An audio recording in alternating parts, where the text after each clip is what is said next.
So I'm just going to add this note to the beginning of this video before you watch it. This is part one of what looks like it's going to be many videos.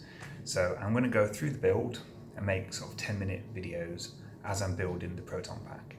So enjoy what you're about to see, and I have no idea how long it's going to take. Just that's a heads up now, just going to tell you now. Okay. Hi, Stack79 here.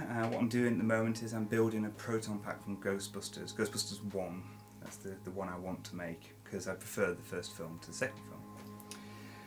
Originally, I went onto the Ghostbuster website and I took all their plans, printed them off, and I spent lots and lots and lots of time then converting those pictures onto bits of paper, made myself some plans, worked out all the measurements, thought, right, I'm going to do this by hand. I started making one out of EVA foam, and then I decided against it because I was far too busy. Then years later, I got a 3D printer, which is over here, working away at the moment, printing some pieces off.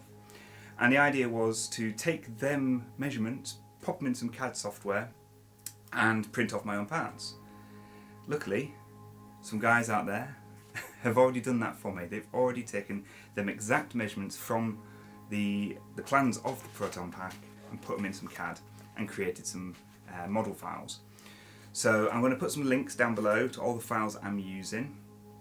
And then they came from Thingiverse, and I'll credit anyone who made anything. And I'll probably put these files on my website so you can all get them if you want to do the same.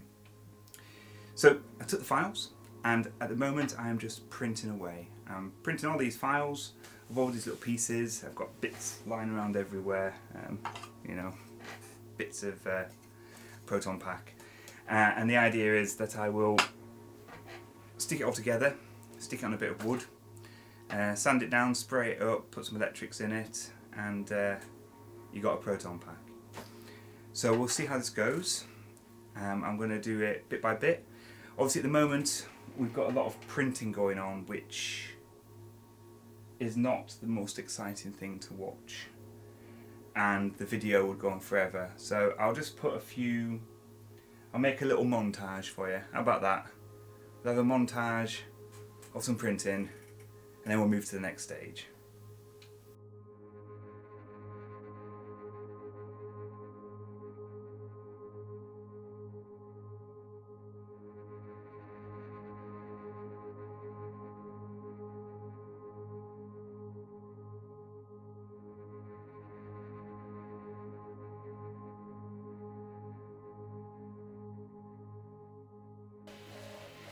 Okay, so you just had the montage of printing. So to let you know, it took about a month to print all the pieces. So I just had to keep printing in the background. That's all done. So now I have little bits everywhere. I have got all sorts of, here you go, all the Proton Pack is printed, and I have all these pieces, but they're all unfinished. One piece printing. You can hear it maybe. One piece, the booster tubes, wherever they are. Oh, I printed these, and not thinking about what I was doing, I put the caps in the end to see if they fit, and they did very well, so well that they're stuck in there. I couldn't get them back out again, so I'm printing the booster tube caps to attach to the power cell. Also, you might have noticed my knowledge of the parts is upped 210%. I think I know what every part's called now, which is very, very cool. It's very useful as well when you're making it.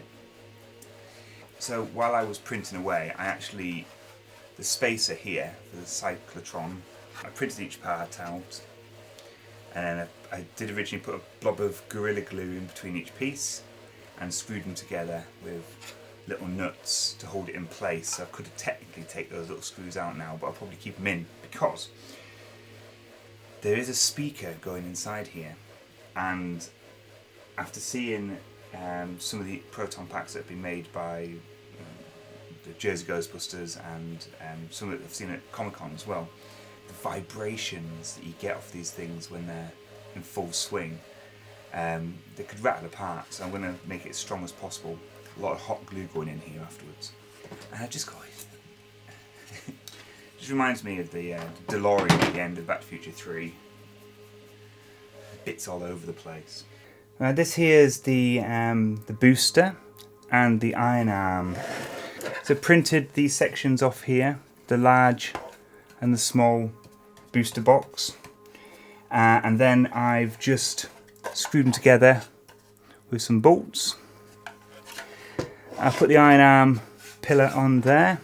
You've got the booster tube, the centre part, the bottom part, should we say. That will go there. Now, this here is actually a bit of resin. I printed one off, which is around somewhere. But then when I visited the Jersey Ghostbusters, the main man there, Mark Miller, he had some random little bits of resin bits lying around. So this will go in here. Then originally I printed one of these tubes, and then when I saw Mark at the Jersey Ghostbusters, or Sparky Props, he said he just took a bit of piping and just chopped it to length. And I thought, you know what, that saves all that sanding. So yeah, it's just a bit of piping from B&Q. Fits in there nicely, and that'll go in there. At the end of the booster, it's got a centre tube, and this was I didn't quite know what to do about this. Basically, as you can see, it's sticking out slightly. A lot of people have it flush. A lot of people have, and some people have it popping out. The references I'm using are the Peter Veitman pack, and on the Hero pack for Ghostbusters 1, it was slightly protruding. See that? Just there, slightly protruding. So I've gone for that. What I will be doing is I'm going to rough this up with some rough sandpaper, rough this up, and then super glue it on, put a couple of screws in the back just to strengthen it a bit more before I move on to the next stage with that. I'm going to glue it on here with the best glue in the world for 3D printing, this stuff. This stuff is the best glue that I've found for PLA plastic. It's the fact that it has the little brush on top as well, really helps, but it sticks really well.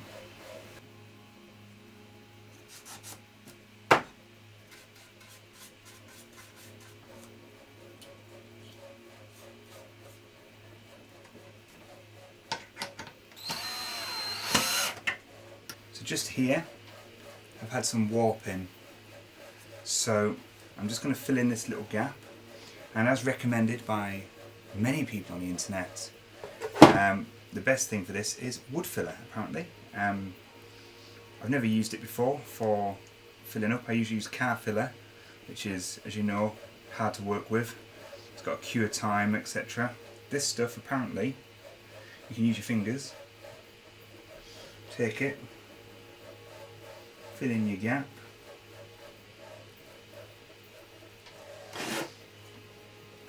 and yeah, leave it to dry,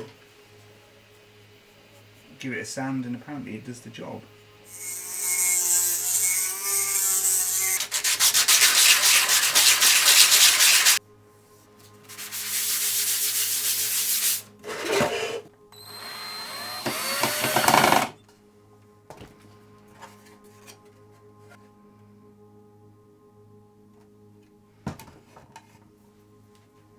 So yeah, I'm using lots of references to try and get the little details, such as here. You've got this piece here that goes on the booster. So underneath, this is a Hero pack. You've got what looks like a Phillips screw that's screwed in, that's rusty, and some broken parts. So I've just made the hole on this piece, so that'll go on. Just little things like that I want to get right.